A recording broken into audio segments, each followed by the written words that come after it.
Beautiful sunshine as we look to the east from the downtown cam in downtown Fargo on this Wednesday morning.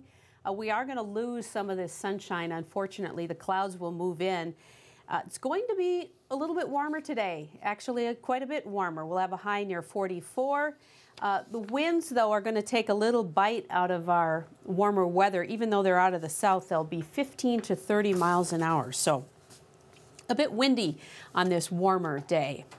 Good morning. Welcome to InforumTV. I'm Robin Hubner. Here's what's going on this morning. You know it, a 10-day campaign is underway to fill 1 million sandbags for the flood of 2013 in Fargo. A storage shed for garbage trucks in North Fargo has been transformed into Sandbag Central, as it is every time we have a flood. Volunteers are going to man 3 spider machines, and those machines can each crank out about 5,000 bags per hour. Sandbag Central opened at about 8 o'clock this morning, and Forum reporter Eric Burgess was there when it opened, and he joins us live via Skype right now. And Eric, I know you're in a hallway because it's starting to get loud out in Sandbag Central, but kind of set the scene for us. Is it real busy there, or is it kind of a soft start for the day? Yeah, Robin, it's more kind of a soft start right now. At about 9 o'clock, so right about now, and any moment now, they are expecting several students from Discovery Middle School to be out here. Tim Mahoney, Deputy Mayor and City Commissioner for the City of Fargo, is saying that 100,000 bags today would be the goal. They want to try and make 100,000 every day for the 10 days that this will be in operation. So I've heard some volunteers say that that might be a lofty goal today, especially with the spider machines not up and running quite yet. Yeah, it's just kind of waiting right now for everything to get going. So. Okay, Eric, let me ask you quickly before you walk out into the action, and then you probably won't be able to hear me very well. But do they have the shifts? Are the shifts filling up, or are they hoping that they get more? Are they able to run these machines pretty efficiently from the get-go here? Well, I mean, from what it sounds like from talking to some of the volunteer staff here, the morning hours are doing just fine. They have a lot of younger students coming in to help fill the bags as they have in previous years. But the afternoon hours are really where they need shifts. So between 3 and 7 p.m. is where they're looking for a lot of volunteers. Of course, the hotline number to call for volunteers is 476-4000.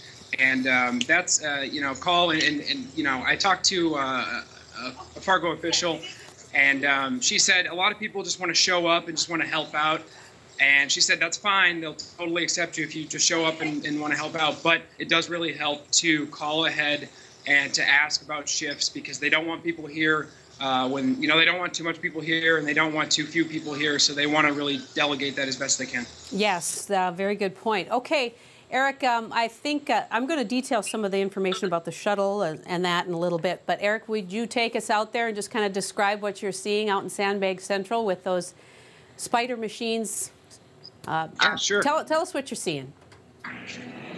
Well, here we are. It's still quiet. They've got food set up on this side here with the Red Cross. I'm sorry, Salvation Army. And here we've got the sign with the sandbags filled amount, going to 1 million, share between the county and the city. And we've got, 3 spider machines and a lot of sand in here. So really like I said before, they need volunteers to call ahead and come out for the afternoon hours. And nothing is turned down right now, but they've got music playing, and they've got food, and they've got water. And, they just recommend that you bring gloves, that you wear layers, and that wear old clothes. It is a little chilly in here, so I'm going to put my jacket on in a second. It's a little cold, but wear layers and bring gloves is what they're saying. I would be sure that once everybody gets moving and start filling those bags, that they're going to heat up right quickly. All right, Eric Burgess, thank you very much for that look at Sandbag Central this morning as it opens for the fight of our flood fight of 2013. Thanks so much, Eric. Okay, some details now about the shuttle information that Eric was talking about. The shuttle site for the general public, it is the fountain entrance of the JCPenney wing at West Acres Mall. For NDSU, if you're coming from the NDSU area, it is the Bison Block building at Jitter's Coffee Bar. That is right across from the NDSU library. Those shuttles are going to run from 3 to 7 o'clock, Monday through Friday, and then from 8 to 7 p.m. on Saturdays. Shuttles will take those volunteers to and from Sandbanks Central every 20 minutes, so you won't have to wait long. Those shuttles will just keep operating. The shuttle schedule, again, on your screen, Monday through Friday, 3 to 7, Saturdays, 8 to 7, and then Sundays, of course, no shuttle because Sandbanks Central is closed. Now, as Eric mentioned, if you'd like to volunteer, if you can help in this effort, you should set up a time first, and you can do that by calling 701-476-4000. That is the Sandbanks Central hotline number. You can also call that number if you've just got any questions about sandbagging and about the flood fight. Now, there will be another neighborhood flood meeting tonight. This one is for people living south of Main to 40th Avenue along the river corridor. That meeting is from 6 to 9 o'clock tonight at Centennial. And for people living south of 40th along the river corridor and city drains, that meeting's coming up tomorrow night. That is also at Centennial School, and it is also from 6 to 9 p.m.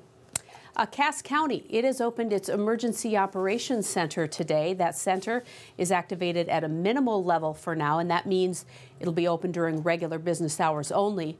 Both the Fargo and Cass County EOC focus on flood relief, and they work with local engineers, the Sheriff's Department, and even the Highway Patrol to manage flood efforts, which can be, of course, very critical. And without it, it would be pretty chaotic. It enables entities to work together, communicate together, and coordinate together in a timely and efficient manner. That is Cass County Emergency Manager Dave Rognus.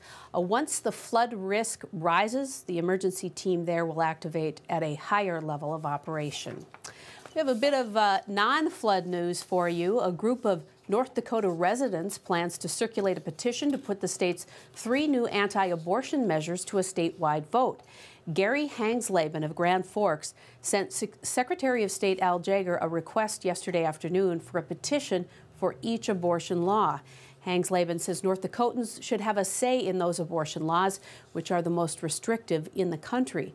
The laws are likely to be challenged in court, but Hangsleben said he sees the referral process as another option.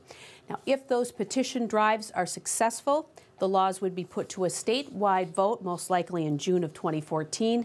The petition drive will need to gather 13,452 signatures for each law by July 24th, for that to go to a statewide vote. Let's get the latest on our Wednesday weather now from WDAY Storm Tracker meteorologist Daryl Richardson. Daryl? Hello, everyone. Certainly still below average, but not so cold this morning. These were the low temperatures this morning. Notice most of them were close to 20, upper teens to around 20 degrees. We will see an increase in cloud cover as we progress through the course of the day, and that's all associated with a front. There's an area of low pressure up in northwestern sections of North Dakota, but along that is a cold front, and that will be pushing on through. Notice some clouds that will be associated with this frontal passage, so it should turn out to be a cloudy day today. Might be an isolated shower. Otherwise, just very windy. South wind at 15 to 30 miles per hour today, with high temperatures expected to reach the low to middle 40s. And then behind the front, temperatures cooling down into the upper teens to low 20s tonight. Might be a lingering early evening shower, otherwise turning partly cloudy. But our main threat of precipitation continues to look to be on Friday night in particular. Might be a light rain-snow mix for the area. Behind the front, the next couple of days are looking a bit cooler. So warmer today, just may not feel quite as warm as it's going to get because of that stiff south wind at 15 to 30 miles per hour. Okay, thanks, Daryl. I felt that wind when I was out this morning, for sure. Check out today's forum. After a cold, very long winter, we'll show you how the Red River Zoo is preparing its animals for warmer weather. And coming up tonight on WDAY 6 News, a roundup of the start of this flood fight of 2013. Thanks so much for being here at this hour. We'll see you next hour on InforumTV.com. Have a great day.